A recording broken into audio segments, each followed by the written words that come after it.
Hello, আসসালামু আলাইকুম। WhatsApp guys, আপনারা কেমন আছেন? তো আমরা সিরাজগঞ্জ শান্ত কমিটি থেকে আলহামদুলিল্লাহ খুবই ভালো আছি। তো আমরা এখন আছি সিরাজগঞ্জ জেলখানার ঘাট। তো আমরা এখন জেলখানার ঘাট থেকে যাব বন্নির চর।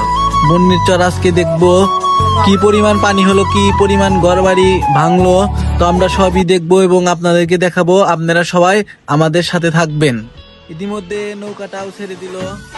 তো আমরা নৌকা পার্সোনাল ভাবে একটা নিলাম। আর নদীর যে পানি, ভয়াবহ পানি, দেখা যাক কত দূর যায়।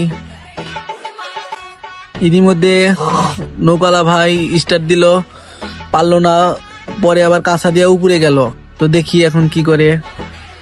তো দেখতে দেখতে নৌকাটা পাই স্টার্ট দিচ্ছে এবং আমরা নৌকাটা ছেড়ে দিলাম। দেখা যাচ্ছে আর একটা নৌকা আসতেছে আমাদের লেভেলেই সই। তো আপনারা দেখতেছেন তো প্রকৃতির কি সুন্দর। তো আমরা নৌকাটা চালু করছি, অবশেষে আমরা এখন চলতেছি এবং আস্তে আস্তে পাই অর্ধেক আইছি। অর্ধেক আসার পরে নৌকাটা নষ্ট হয়।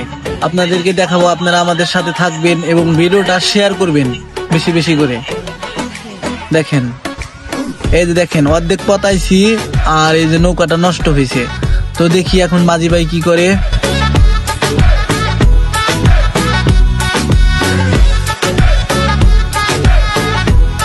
হ্যালো, আসসালামু আলাইকুম। আমি সিরাজগঞ্জ শান্ত আইডির পক্ষ থেকে বলছিলাম। তো আমরা আজকে চরের থেকে ঘুরে গেলাম, ভালো লাগলো। আমাদের আত্মীয় স্বজন আছে এখানে, তার জন্য আসা। তো সবকিছু মিলে দেখে অনেক ভালো লাগলো। বর্ষাকালে আসা হয় নাই, তাই আসলাম, একটু চলে গেলাম। ধন্যবাদ। আপনারা আমাদের ভিডিওগুলো বেশি বেশি দেখবেন, আমাদের পাশে থাকবেন। আমরা যেন এই জগতে এগিয়ে যেতে পারি, আপনারা সাপোর্ট করবেন সবাই। ধন্যবাদ।